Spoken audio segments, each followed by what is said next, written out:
Good afternoon, everyone. I think we're going to get going here. Welcome to this BD West Inspiration Track session. This is Imagine, a No Boundaries forecast. A little bit of housekeeping before we get going. I want to remind you that this course is AIA and IDCEC approved. To receive credits, you got to sign in prior to the start of the course. And for IDCEC credit, have your CEU verification form signed prior to exiting, and also self-report your credit, and then the IAI credits will be reported for you. So I hope that covers that. And let's get started. My name is Matthew Hall. I'm editor of Boutique Design magazine, and I'm going to be moderating this session, which asks this basic question: what will hotel lobbies, restaurants, guest rooms, and suites look like in the year 2050? We challenged some of the leading designers in the world to imagine what guests and clients will want roughly 35 years from now in each of those different spaces. So here to weigh in on this intriguing topic we're starting off with Natalie Smith, who's Vice President of Hospitality Interiors at HKS, and she's going to be talking about the lobby of the future. After that will be Tina Norden, Project Director at Conran and Partners. I have all my notes slow, so I'll work on that. And she's going to be talking about restaurants. Next up will be Marshall Drake, Vice President at Brayton Hughes Design Studio. He's going to be talking about the guest rooms in the year 2050. After that will come Carl Ross, who's apparently sitting up here with Clear on Black thoughts. He's President and CEO of Clear on Black, and he's going to be looking at the suites of the future. And then the last presenter is a little bit different, but we thought it was a good fit. It's Darrell Long. He's Partner and Design Director at HBA. And he's going to take us through a decade by decade look at what the next 50 years might bring for hotels. And the way this came about was the firm had just celebrated its own 50th anniversary last year. And as part of that, the Singapore office, I believe it was the Singapore office, had put together kind of a decade by decade look at what the next 50 years might bring for hotels. So again, it's a little bit different than the rest of the mix, but I think you'll find it to be kind of a fascinating episode. And I do want to add that this is not just some kind of crystal ball gazing, pie in the sky speculation. In talking with these folks, they've done some solid research about some best estimates of where the design of hotels is headed. I think you're going to be intrigued and inspired, and then some. I've had a sneak peek at some of the presentations today, and I think it's really going to be kind of a little wild ride. One other housekeeping note: once we're through with the presentations, we're going to have some back and forth up here on the podium about what we've just seen, and then of course we'll have some time at the end for questions from the audience. Next, we're going to have Carl from Clear on Black, and he's going to be looking at the suites of the future. So we're going to expand the floor plate a little bit here. Carl? Thank you all very much for coming, and I really want to thank my fellow panelists because you guys have brought up some really interesting things. I mean, it's a bit of a daunting task when you say, okay, well, just go ahead and throw out to 2050. Yeah, no big deal. Yeah, well, so for us, this is about our future. This is about 2050, and it's about really no limits. So first, as I approached this, I started thinking, okay, so in order for us to march out 30 some odd years, you've got to have some kind of a basis of design, some filters, some way to evaluate what's out there. So I started doing some research, and so I look at it this. It identified the global influences, the attributes, the controls, and constraints which bring us to this point 34 years out. So what might those look like? What are those things? Because before I can start to draw a bed or a suite table or something, what do we have out there? How do we get here? So what's going to transpire? So to stay objective, I looked at, okay, I'll go to World Economic Forum, and I'll go to physicists, and I'll go to things, and see what those people say, because they're far better equipped than I am to say what's out there. So what I look at is, I'm going to give you a little tour de force of bits and pieces, and I took some highlights and I scrubbed the predictions pretty strongly. So these are the hot spots of what I thought would be pretty profound influencers for where we may end up. America's the power shift to destabilizing the Asia-Pacific region. The internet use reaches 5 billion worldwide. It's currently at 2 billion, and this is only a few years away. Texting by thinking. That's a nice one. How do you monetize that? Some of the things I also found aren't wonderfully fun feeling. 30,000 drones patrolling our skies in America. 2021, mind-reading technology being deployed for security purposes. The world's largest insect swarm re-emerges. Wireless electricity is reaching critical mass. Germany phases out nuclear power, and water is becoming a weapon of war. So think about the resources that we have and what we don't have, maybe. I don't know. 2025, brain implants to restore lost memories. It can't happen soon enough, I'm telling you. Because, what was that? Borneo's rainforests have been wiped from the map. Gorillas and rhinos going extinct. 3D printing of human organs. Buildings becoming digitally programmable. Basically, think of it this way, as architectural shape-shifting based on the use and function of buildings. Single-use building all of a sudden shifting to be different kinds of groups adapted. Does it instantly partition itself off? There are some really fascinating consequences that as you project out, that could be a really interesting thing. This is for you. UK population reaches 70 million, currently at 64. You have some more friends. We haven't got a lot of space though. Yeah, no. And this is a theme that I started to see, is that human artificial intelligence has become a reality. And you'll see that a little bit more as we get a bit farther in here. Lake Chad disappears from the map. Resurrection of several extinct species has been achieved. So while we lose some, maybe we gain some back. Amputees now able to regrow lost limbs. The wreck of the Titanic has fully decomposed. Sorry, Leonardo. 2033, artificial intelligence is now widespread. Depression is the #1 global disease burden. Bangkok is abandoned due to flooding. Stem cell pharmacies are commonplace. This is a sad one. Chocolate has become a rare luxury.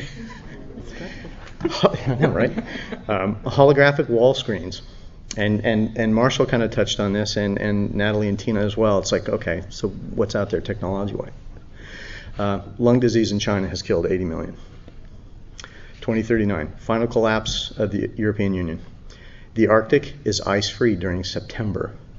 Alzheimer's disease is fully curable. Bionic eyes surpassing human vision.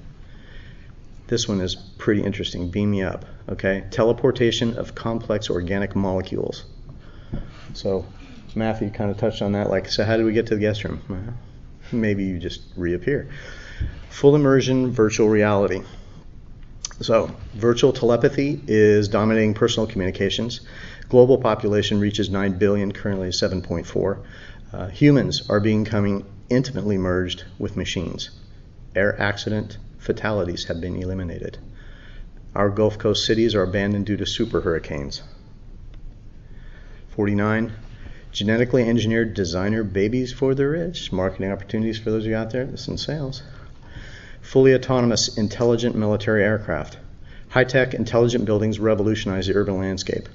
And one that really scared the hell out of me, the wine industry has been severely altered by climate change. We need to take steps, people. Okay, so 2050, we've hit the threshold. We're at the doorstep. Travel is strictly regulated due to global, social, and environmental risks. Half of the Amazon rainforest has been deforested. All the materials used for construction are either synthetic or salvaged. No natural wood, no stone. We've used it all up. We burned it up. All remaining plants and animals may become the exclusive kept property of the ultra-rich. Think of a book collection that's just a little bigger. Synthesized hybrid species of animals and plants proliferate. So now we're getting to kind of play chemist. So possible sweet eventualities. No human staff is needed because of artificial intelligence. They're more efficient, 100% uptime, no unions. Since all electricity is wireless, therefore no device controls are needed. Telepathic controls of your built space. Lights down, lights up, sound off, hot water. Available library of branded dreams and in-suite experiences. Now imagine that. You sign up for a dream one night. It's like, well, I'd kind of like to hang out with, yeah, okay. Synthesized smart materials are used for the building, clothing, FF&E, and decoration. Nanotechnology taken to a much, much higher level.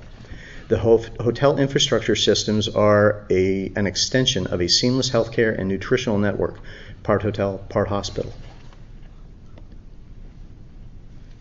So what might those built spaces, envisioned spaces look like out there in the future? Yeah, we'll have water, and I like some of the things that you all brought up about, there's going to be things that we're going to have. There will be water. Maybe there's boats. Maybe they float in the air. I don't know. So, an urban hotel. So now I'm taking a stab here and saying, all right, the suite porte cochere, private entry. It's completely regulated, and it's very personalized. The reception chamber. So the functions and the amenities in the suite. No luggage is required. Clothing is 3D modeled from body scans and instantly created with nanotech fabric tailored exactly to each guest. So you walk in, you're scanned, your clothing is awaiting you in your room. All personal body care, nutritional, and health product files are kept in a global database, and goods are delivered to the suite prior to your arrival. Artificial attendance, service, pleasure, security, all in one. Floor, wall, and ceiling surfaces are nanoskin wrapped to allow guests to change color, textures, materials at will. It makes for an interesting renovation. Yeah. FF&E elements and bath functions change shape, location, size, and material to auto-fit the guest's anthropometric and physical needs. So it changes what the ADA compliance issues could be. Kind of interesting. Like, well, I'm 5'8", somebody's 7'6", things change, move. So what might that look like? Well, if we talk about holographic projections, I think flat screens are a thing of the past. I think that as you sit on that sofa and you see that guy come out of the wall and you're all of a sudden in that movie and you're watching it, you could reach out and almost touch that. Suite living room and staircase up to an upper bedroom. I like that. The love bubble, yeah, I thought that was kind of interesting. And recreation pods. So how you entertain and how you enjoy the experiences in your suite. We'll leave it at that. Refreshment bar possibilities. The master bedroom, Oculus in the ceiling. Connection to the galaxy, connection to outer space and travel, because some of the pieces that I read of future travel, and there's a lot of predictions about going into space, and we see that kind of stuff and it's like, no way, right? Well, we don't know. So thank you, that's it, credits, and there we go. Thank you, Carl. Some provocative stuff there, and I think that'll help feed a little bit of a discussion here on well, we've had quite a little time tour here today, and what I wanted to do was, based on the presentations, just have a little bit of back and forth up here on the podium in terms of any specific or more general points that were made here as we went through. And so I'm just going to kind of open it up here. I've got a few things I can throw, but I have a feeling there's a few down here, and our time is limited, so I want to make sure that you guys get a little bit of a crossfire going here. So, Carl, would you like to kick us off? Wow. No pressure. So I guess when we're presented with completely independent projections, there are some threads, some continuities of this stuff. And I think as human beings, we are ever hopeful. We want to do well. We want to prosper. We want our species to grow and continue. And I think that there, at some point, needs to be some stewardship and some responsibility. And I think that despite the negative stuff that may be out there in the future, I think that we are are unending in trying to find better solutions, healthier things. Yeah, we're doing bad things to the planet, and I think that is going to change because we've been here in such a tiny window of time, and we're so introspective, and there's so many different directions that we're taking this place. So I think that awareness and a little bit of a social conscience in a way is a way to drive forward and push that. I don't know. I mean, what do you guys think? I think it also could be because of, our industry's been over the past 20 years kind of lazy. I mean, if you come up with something interesting, time plus brilliance becomes complacency. So I think over the past 5 years, through just, whether it be the brands or the designers, we're all trying to do something more cool and more creative with these parameters that we've all talked about. It's kind of forcing us to do something better, something different. And we're now kind of inventing the tools to do it. Well, also, I feel like, in the past, there hasn't been a heavy emphasis on green building and sustainability. And, over the years, it's definitely grown a lot, and I think we'll continue to see it grow in the future. And now we're actually hearing from owners a lot more that we actually, they do want to use low flow toilets and all the things that save them money on the bottom line, because it really in the past has been all about money, and they didn't want to do something green because they thought it cost more. And I think now we're becoming more educated on it, and they're becoming more aware, and I think it's just going to continue to push. I think what was interesting was everybody up here actually talked about the fact that human beings are kind of human beings, and there's certain facts that, whether it's physiological or whether it's something that is on our mind, that just will not change. And the physical expression of it might change, and we might be on mobile phones now, but that's still about connecting with people. It's still about socializing. We need to sleep, we need to eat. I think those kind of things will always stay the same. And the interesting thing is that, we hope that's right. But the interesting thing is that fundamentally that will always be the starting point for anything any of us will do. And that's reassuring when you hear some of the facts that you were talking about, that are pretty freaky, and very dark. I think that somehow Yeah. humanity shines through, and I think that's what design, in the end of the day, is all about. Yeah. Well, one thing that I thought in looking at this, we had some things that were fairly specific and then some big picture things, but what I didn't know, or what in terms of just that kind of continuity, I was wondering if anybody kind of pushed it past the idea of, and maybe it's just something that would be longer in the future, but Carl, you talked about, some of the 3D printing and just kind of, so that would obviously change kind of the layout and so forth. But what if we got to a place where basically technology come to a place where we didn't need to sleep anymore? That would be depressing. That would be depressing. I agree. That'd be like design school. But again, okay, it might just be something that rather than 50 years out in the future, might be a millennia or two. But it was interesting to me that again the idea was that there was going to be some constancy to this, that the technological envelope is going to evolve. But that when it comes right down to it, the basic experience and the basic need and desire that hotels fulfill is kind of still there. I think in a similar way, obviously someone invented food for astronauts that they can take up there and they kind of intravenously or swallow a pill or whatever.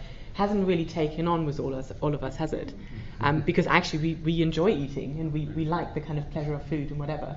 And I think, we enjoy sleeping. Sleeping is exactly the same, isn't it? So I think there's certain things that I think we as humans are quite stubborn about, that we want to kind of stick with because it's actually enjoyable. Well, and also, Matthew, think about the purpose of what you're doing. Yeah, eating is pleasurable, but it's also nutrition. And okay, yeah, you can get it intravenously and you can take a pill, and like you said, it's not satisfying. But for sleep, what if we expanded the purpose of sleep?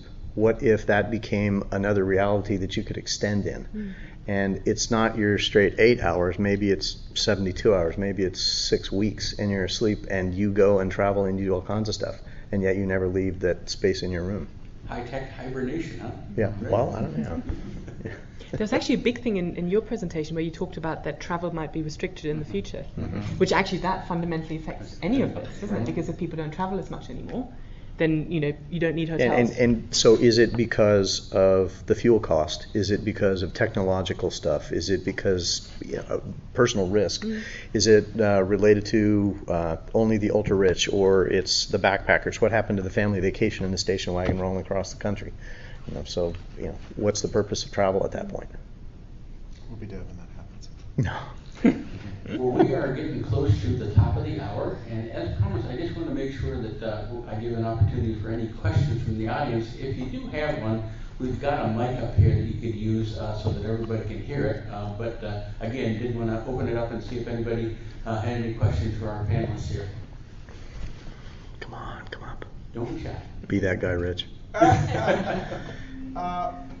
think looking back 34 years to what was predicted now is an illuminating way, and I think some of you touched on that, to figure out where we're going to be. It always seems that our future, the way we envision it, is somehow sterile, lacking in color, that somehow we envision modernism and evolution to be the same picture all the time, but some variation of it, and yet here we are today, very similar to where we were, I think, 35 years ago in terms of the substance of living and eating and so forth. Things haven't changed that spectacularly, I don't think, or lack of comfort, right? You look at pictures of what we are doing today 30 years ago, and you're sitting on this terrible chair that nobody is going to pay for at a hotel today, and so of course doesn't exist.